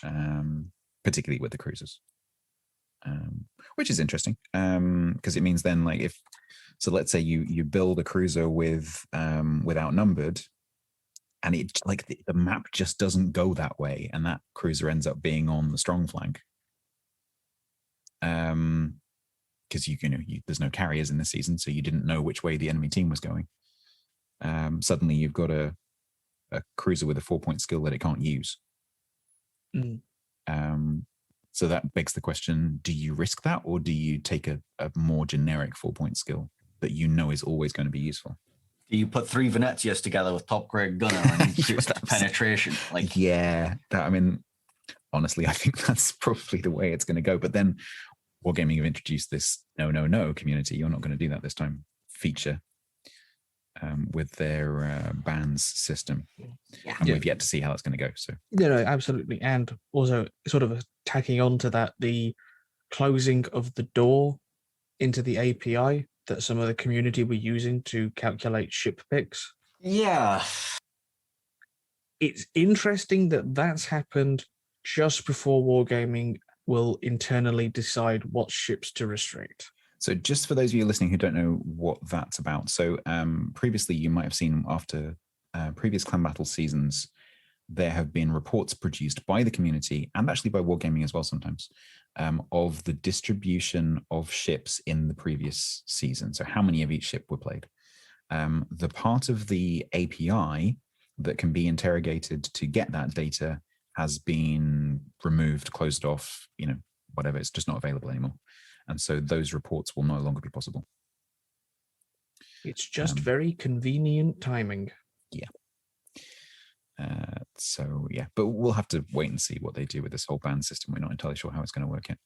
I personally, I'm quite optimistic because I hate it when clan battles gets really stale towards the end when all the teams are bringing the same thing and it's just the same match over and over and over again. Hate it. So if it shakes it up a bit, that's fine by me.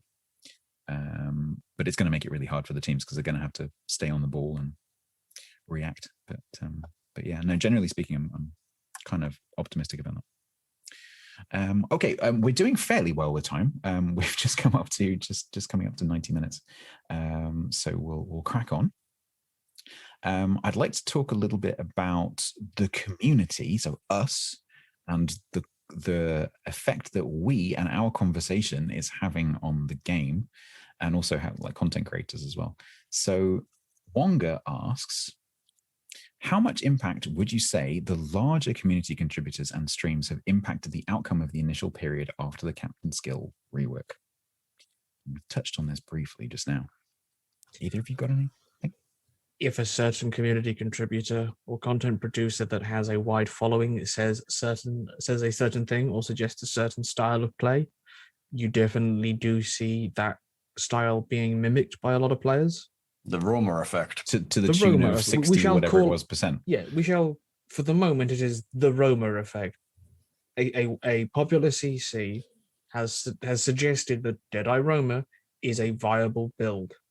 And as a result, we have seen a massive increase in one of the less popular Tier 8 premium battleships, because it seems that this build counteracts a lot of people's often criticisms of Roma, is that her guns have too much pen at close range, which is where her guns, because of her dispersion, are a bit more viable.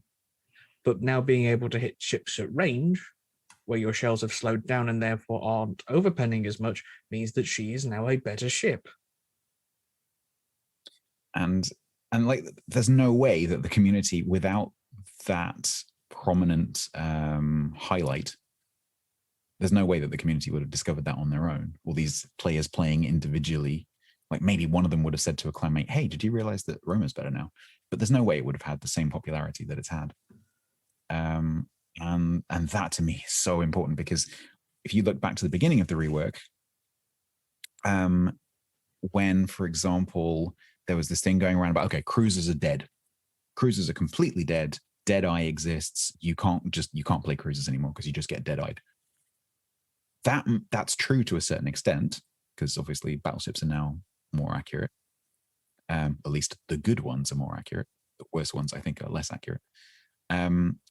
But that there's a snowball effect. There's a positive feedback when that kind of message goes out into the community that, hey, cruisers are dead because this reason, and it sounds like a good reason. Suddenly everyone stops playing cruisers because they think it's true, and it may have an element of truth in it, but the community makes it true, even if it's not. Which I find quite ironic, that even something that's not true can become true if the community thinks it's true.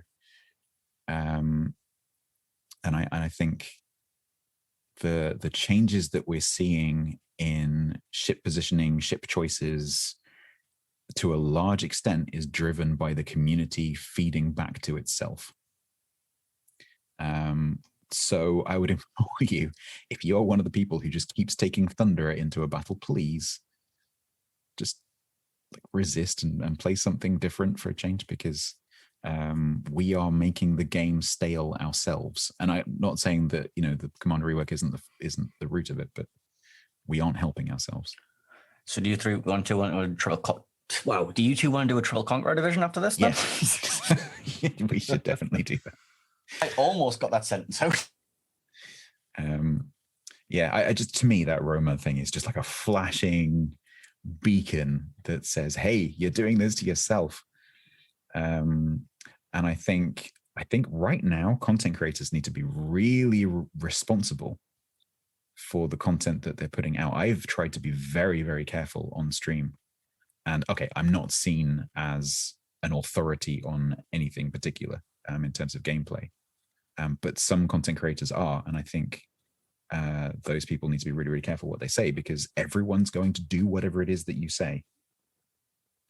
Roma being the evidence. So, if any content creators are listening to this, please just watch what you say, because people will do what you say. Hang on, I'm just trying to think how we can manipulate this to our advantage. Minotaur is really strong. You should definitely go play open water raid on Minotaur. On park side. You should also send all three of us doubloons. Yeah, thank you very much. Okay. Lighter Tripod asks, do you feel that the angst around the current state of the game, with a lot of players seemingly unhappy, has opened the floodgates to an increase in levels of abuse and toxic behavior in the game? There is toxicity in all online games, and this one is no different, but I've noticed a real upturn in it since the patch, and even more CV abuse than before, which is odd because personally I'm seeing a lot less CV games, says Tripod. I think this is confirmation bias. The community's always been toxic. You just noticing it more. That's my opinion, though. I personally don't. I've seen, angry messages and stuff in in-game chat, port messages and so on. But honestly, Tripod, I don't think I've seen any more than usual. I think actually CV abuse has gone down because people are focused on something different right now. With a few notable exceptions around the community, but generally speaking, I think people have forgotten about the carrier rework a little bit because of the commander skill rework. I haven't seen any more sort of like like vitriol abuse in chat or anything. Though I have seen every now and again comments against the Deadeye Thunderer and that sort of thing, but nothing more personal than usual. It's usually just a the different pushing flavour. battleship. Yeah, it's the pushing battleship who gets caught out by 2 Deadeye Thunderers and therefore doesn't do anything, expresses their displeasure of being focused by 2 Deadeye Thunderers. Usually, I am seeing a lot more of the, let's say, more experienced, more skillful players raging a little bit against the players who are going along with the meta and sitting at the back. Certainly, I think all three of us are guilty of that. yes. Clicking the map and like, why are you back there? And Painezor has a perfect example. No, I have PTSD. No, don't talk about that game. No. Our entire team in the top right corner. Yeah, there was one particular game on was it on your stream or my stream? I can't remember. Was it yours? My stream. Where we were playing our teammates, getting as far away as possible. Can you hear me over here? Yeah, this is my teammates. Yeah. They were literally in one corner of the map. The entire team ran from one flank to the other and just sat in the corner on epicenter. No attempt was made to get the middle. 6 minutes. Yeah, it was one of the worst matches we've ever seen. We've had 2 games on that map like that. I don't think that's necessarily anything to do with the rework. I think that just happens to be a very bad game that could have happened anyway, maybe exacerbated by the battleships being a little bit further back than normal. But yeah, that was pretty bad. But because of that, I think positional raging is a bit more common right now because people are more aware. There's a lot more map pinging. Yeah, people are aware. Like usually if it's like a Kurfürst or like a Montana that's sitting at the back line, more people are pinging them because I think a lot of players have accepted that the Thud and the Conch will sit at the back. But it's when the battleships that aren't considered in the community to be the snipers are doing it too. It's like, why are you back there? Do something useful. Oh, and it's the entire team. Yeah. I'm no exception to the I ping everybody on the map rule. Oh, absolutely. We all do it because it's the easiest way to express your opinion on their positioning without getting verbal. Banned. Yes. So on that topic then, let's move on to the actual next topic because we've already started anyway, which is the meta, the playstyle, whatever we want to call it. So the way that players behave in their ships and create the way the battles run. So I'm going to just refer to that as the meta. So Pseudonym asks, without singling out any one skill, has the rework overall provided a net benefit, degradation, or no clear change to the flow of battle and player interaction overall? It's not a loaded question at all. I want to say degradation. We're not allowed to say Deadeye. But I'm going to say Deadeye. I would say degradation because the rework as a whole, because of certain skills that will remain nameless. So I was just about to say, I actually, Pseudonym is implying there that maybe there are multiple skills that have an effect and therefore we shouldn't talk about any single one. But actually, I can't think of any other skill other than Deadeye that has actually influenced the meta. Can either of you think of any of the other skills, new or old or changed, that have actually influenced the meta? Back when RPF worked on carrier planes as the only. Oh God, no, PTSD. Oh God, don't say that. I mean, from the set that we've just got. At the moment, no. Deadeye is now because battleships are the most popular class. Deadeye is a very popular skill at the moment. And if your battleships are passive, your cruisers don't want to be aggressive because they feel they'll get signaled out and died, which means your cruisers sit further back, which means your destroyers are less willing to push, or your destroyers push as normal, and then end up in a situation where they have no support and die immediately, and it's a snowball. I mean, in a sense, you could say that negatively, the brawler build for the battleship, so the secondary build, because that's being played less because the community is telling itself that secondary builds are less effective. Whether that's true or not, I don't care. But we've made it true by not playing them. So those skills are having an effect on the meta because people aren't playing them as much, I would argue. But again, that's because they're not playing that build because they're playing the other build. They're playing the Deadeye build.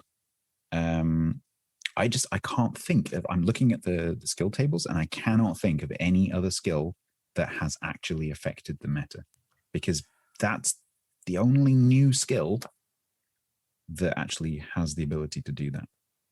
Top grade gunner, you can make an argument for the cruisers, just for hanging back.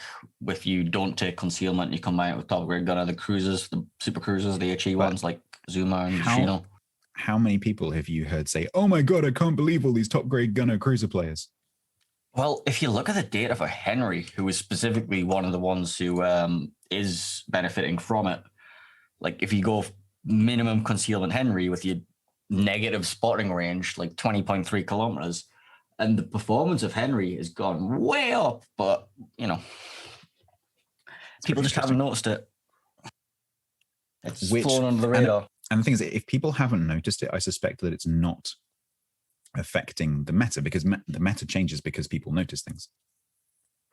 So that is a pure performance thing. I think that's just the skill has made Henri better. Just on pure performance, nothing to do with psychology, which is very interesting compared to Deadeye.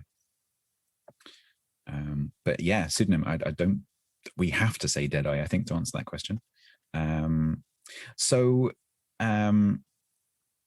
going to skip forward a question on our notes, because this leads into a very interesting question, which is, so Killerbin, you said degradation. Why did you say degradation? Because I feel that it's sort of a snowballing effect, and there was already a sort of feeling among the community that players were playing more passively and therefore less willing to mix it up at closer ranges. And I think the changes exacerbated it. So I feel that there's been a general trend in sort of a somewhat drop in player satisfaction over the past few months as this trend has increased, and then there was a big increase in it because of the rework. But that's more, I don't know if that's like design choices by Wargaming themselves have led to people feeling that's the right thing to do, or just players in general don't like taking damage. So I should point out right now, I'm playing devil's advocate right now. So, so what you're saying, as far as what I'm hearing, is pacifity, playing further back, is a bad thing. Is that correct? Yes. Okay. Painezor, would you agree? Yes. I agree as well, but I'm playing devil's advocate. So let me read a comment here from Tramampoline, because it's kind of interesting to think about. My perspective, this is Tramampoline, my perspective on a strong push for the captain skills rework, with Deadeye being key evidence of my theory, is that the intention by Wargaming is to push out engagement ranges and spread the melee. This can then enable a more real-world force posture of battleships, providing heavy-hitting firepower and time to react to incoming fire, with potential for their armor to work better because of the ranges and active maneuvering. For cruisers, they will benefit from flanking rather than substitute tanks for the heavier cruisers, or engaged too close for the lighter cruisers to survive at all, again, with having the long ranges enabling active maneuvering and valid defense. The destroyers can then use their scouting ability and get their scouting roll back, and have more potential for engaging other destroyers without guaranteed radar cruisers coverage and so on. And then carriers, having an interceptor role, being quite interesting as they offer a valid counterplay. They said this area needs to be buffed as it currently offers very little reward. So to summarize what Tramampoline's saying, I think, is he thinks that Wargaming have deliberately spread out all the ships so that their roles change slightly. I think that's an interesting thought. What do you think? I don't think Wargaming have the forethought to think that far in advance by changing one specific skill. I also don't think that even if that was a sort of intention in Wargaming internally, that the players have completely misinterpreted that idea and have all coalesced in one big blob at the back. You would think in the Q&A sessions that have gone on since the rework and during the rework, that at some point, if that had been Wargaming's intention, they would have said, the reason that we are doing this is X. And they just haven't done that. They haven't. The only reason they're given is we wanted to shake up what builds people took. And it sort of worked, and it sort of failed. However, I generally disagree with pacifity being a good thing. I think the game is more exciting when the ships come together. Brawling is the most exciting thing that you can do in this game, in my opinion. And when it turns into tennis, it's just really boring. However, one thing that I have noticed, I've played a lot of destroyers in the last couple of weeks, both gunboats and torpedo destroyers. I know Painezor doesn't necessarily agree with me on this, but I've found playing destroyers way more enjoyable since the rework because everything's further back from you. And so it's just your destroyers and their destroyers, like mano a mano, just having your little knife fights without too much interference from everything else. I've quite enjoyed that aspect of this new meta. And I don't know, I quite like playing destroyers at the moment because of that. So there is kind of an... Yes, the loss of ability for the radar cruisers to anchor themselves at a useful position has made, in certain cases, from my opinion and my observations as mainly a battleship main of, yes, the destroyers are mixing it up a bit. However, if one team decides to push and the battleships and the cruisers push, the destroyers on their team have all the support they could ever want. Completely agree. From what I've seen, because I have tried to pay attention, particularly when I'm watching streams and I'm not playing, is that the team that pushes up to the islands is usually the one that wins. Because, as you said, they're supporting their destroyers. They've got better map control. They're controlling the objectives. And generally speaking, they just win. And if they've got solid cover between them and the Deadeye battleships, the Deadeye battleship is useless. Yeah. So while I don't agree with the trampoline, there is an aspect of it. There is like a silver lining if you happen to be a destroyer player. But Painezor said something to us before we started recording. Painezor was saying something about gunboats versus torp boats. Can you remember what you said? It was basically about the performance increase of the gunboats versus the torpedo boats. Basically, the gunboats all seem to be performing slightly worse, and the torpedo boats all seem to be performing slightly better. Like specifically, Summers, Gearing, Shimakaze, they are all up on average damage, up on win rate, just generally perform better. Whereas the gunboats, such as your Smarland, your Marceau, your Grozovoy, they're just like they're being forced out because the reason is the engagement range is just decreasing. So to get into range of the thing that you want to farm, i.e. the battleships, you're going to have to push like much further towards their battleships relative to how you used to. So say that you used to sit at 10 kilometers from both battleship lines. You know, you're farming from 10 kilometers. The engagement range now is maybe, 5 kilometers further away each way, for example. You're now effectively 10 kilometers further into their fleet than you were previously. So you have less support if you just want to do what you were normally doing before. So the gunboats are really suffering this patch, I think.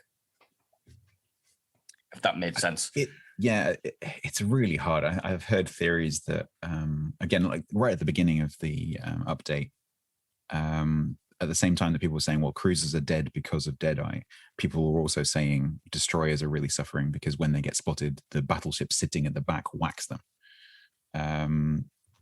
Which, of course, that's going to be partially true, at least, because I have a theory. I have a theory as to why the torpedo boats may be doing somewhat better, though. If you're playing a Deadeye battleship, chances are you're going to spend a lot of time in binocular view, because at max range, even in the binos, you've still got a decent field of view. So they may not be paying as much attention to where the torpedoes are coming from. And they tend to stay stationary as well. So I think when battleships push, obviously they keep moving, they're zigzagging between islands and turning their ship ideally to get are better aware targets that and there's a angle destroyer and, probably near them, so you take you take evasive expecting torpedoes. Whereas the players in the battleships that sit at the back tend to stay more stationary. Maybe they're going backwards and forwards a little bit, but generally speaking, they're keeping the same ship orientation because they just don't need to change it. And they're just basically floating. And if you're a destroyer that gets up alongside them, it's just like shooting fish in a barrel. So yeah, I totally agree with you. That makes a lot of sense. It would be interesting to see if there's been an uptake in the number of 20-kilometer shimmers. We can't tell that. But what is the increase in shimmer play? I bet it's not.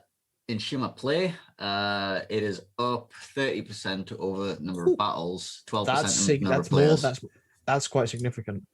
I wonder if there's a bit of content that we've missed that said, like one of the content creators somewhere has said, "Oh, Shima's amazing now."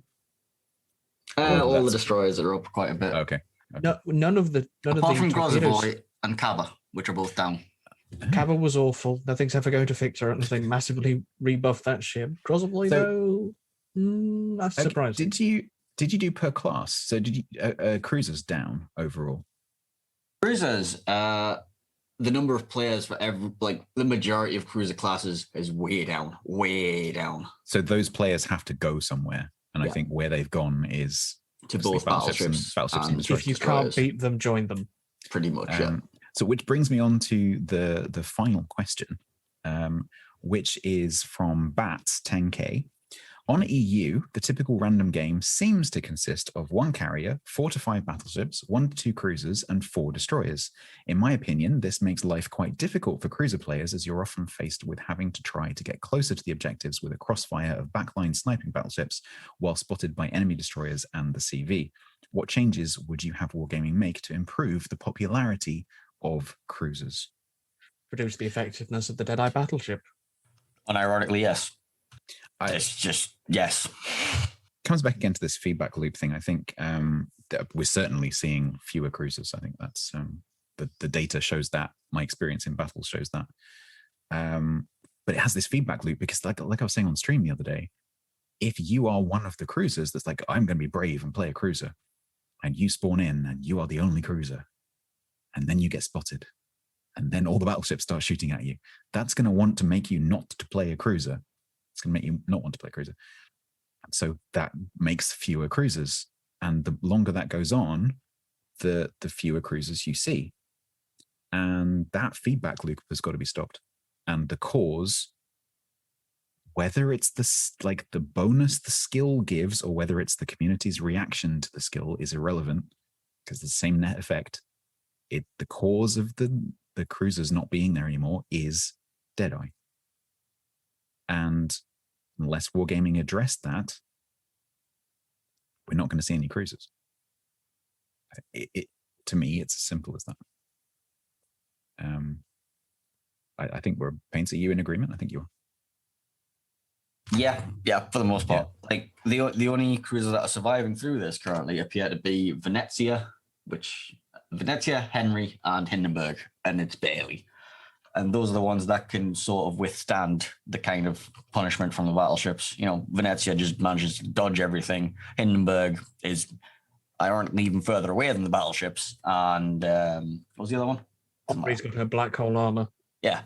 So, you know, I think those ones that, Venezia and Henri certainly are the only ones that you've mentioned, or are the ones that you mentioned that can also do the top grade gunner whole like max concealment build thing, which the data seems to suggest is quite effective. So, I mean, that's the cruiser equivalent right now of Deadeye.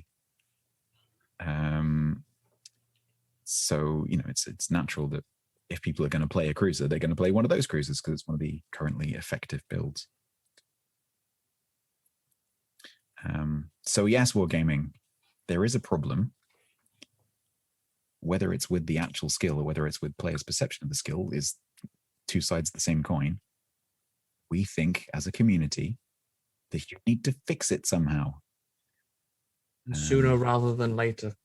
Before, take a leap of faith. Because otherwise right now, literally at the moment, it's world of battleships and destroyers, basically.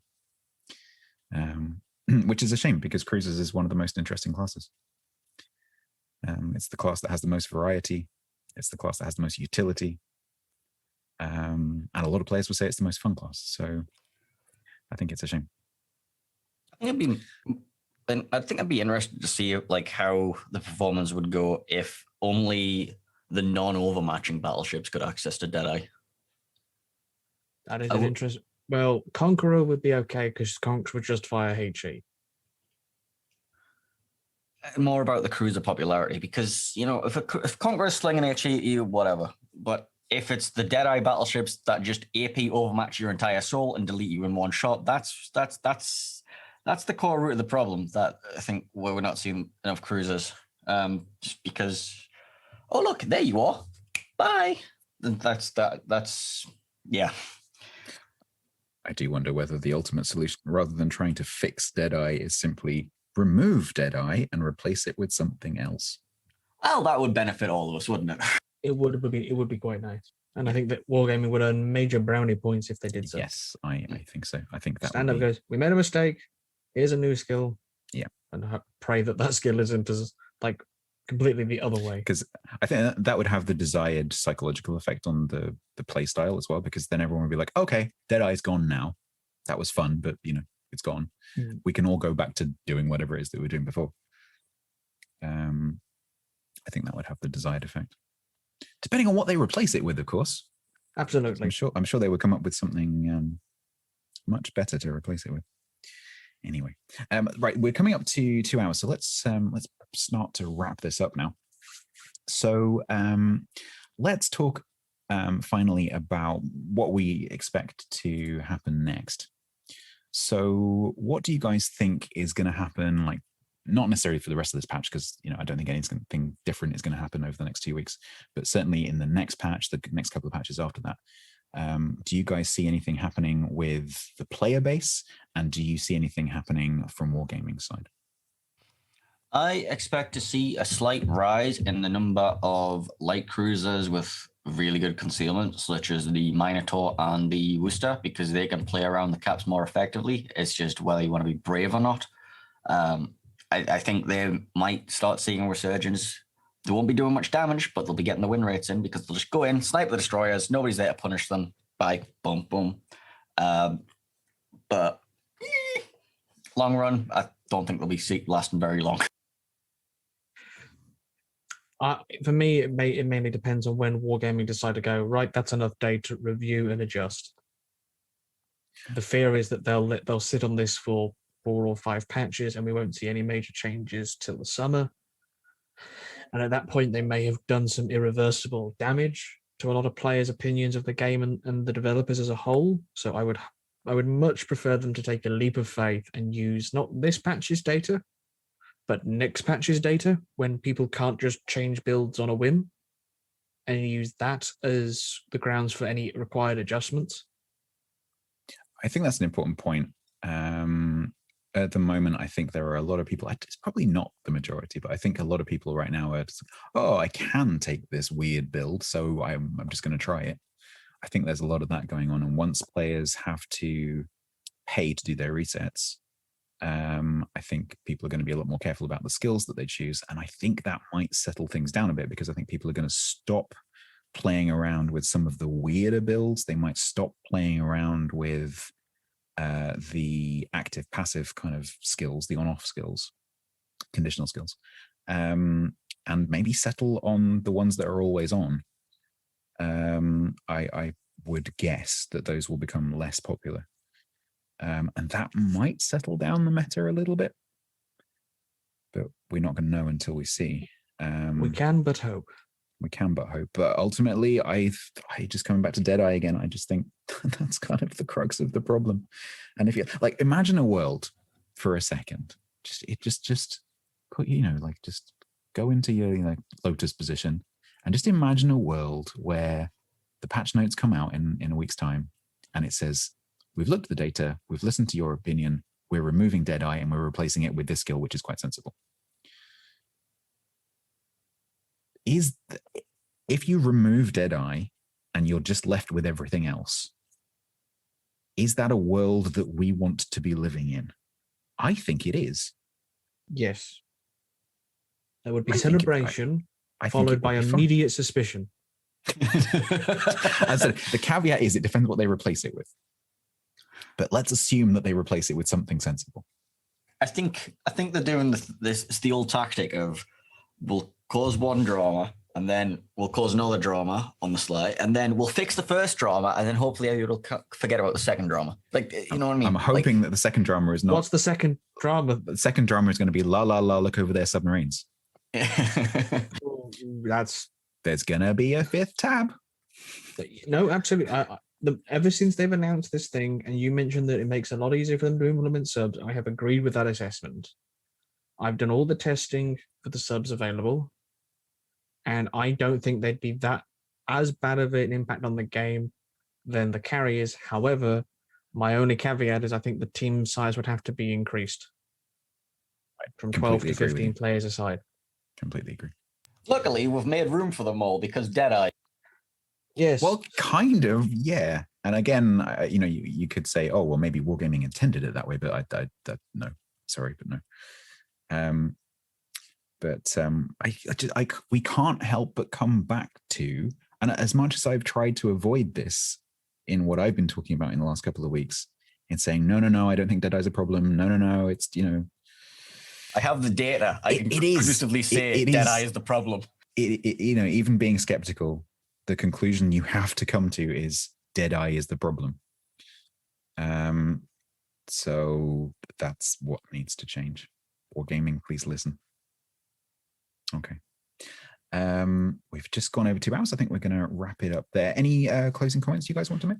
Yeah, this was a great 1 hour, 30 minutes. Yep. I've been watching the thing. Can they go on 1:30? He hasn't said anything. It's shorter than the last one. We'll get not by there. bloody much.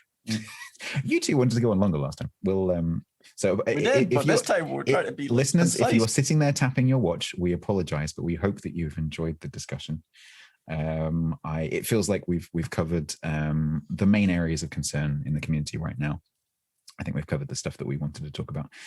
The statistics that Painezor is referring to are available, as I said at the beginning, via Discord. So make sure you go and join our various Discords. You can find the link to my Discord, which is basically I share with Killerbin.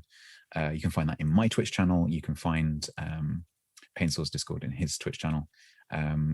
If you want to get hold of this data, just go in there and ask, and someone will point you towards it. It's very interesting reading. Somewhere. Yeah, it's very interesting reading.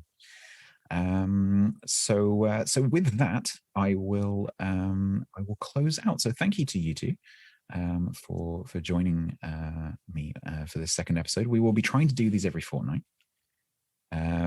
So it's going to depend what's going on. Basically, I would like to do a sort of ask me anything or ask us anything sort of Q&A session at some point. If there's a bit of a slow news weekend, that would be cool. Maybe try and get some guests. Okay, so that brings us to the end of this second episode of StatsThonk. I would like to thank Killerbin and Painezor. You can find the links to their channels in the description of this episode if you're watching on YouTube. Unfortunately, if you're watching on a podcasting platform, I can't do that. But you can simply go to twitch.tv/Killerbin and twitch.tv/Painezor, Painezor, and drop them a follow. Killerbin generally streams on Mondays. Painezor generally streams on Thursdays. If you've enjoyed this episode, please do subscribe on whichever platform you're listening on. If you've listened on YouTube, this podcast is actually also now available via Podbean, via Amazon Music, via Spotify, Google Podcast, iTunes, and also on your Alexa device via TuneIn.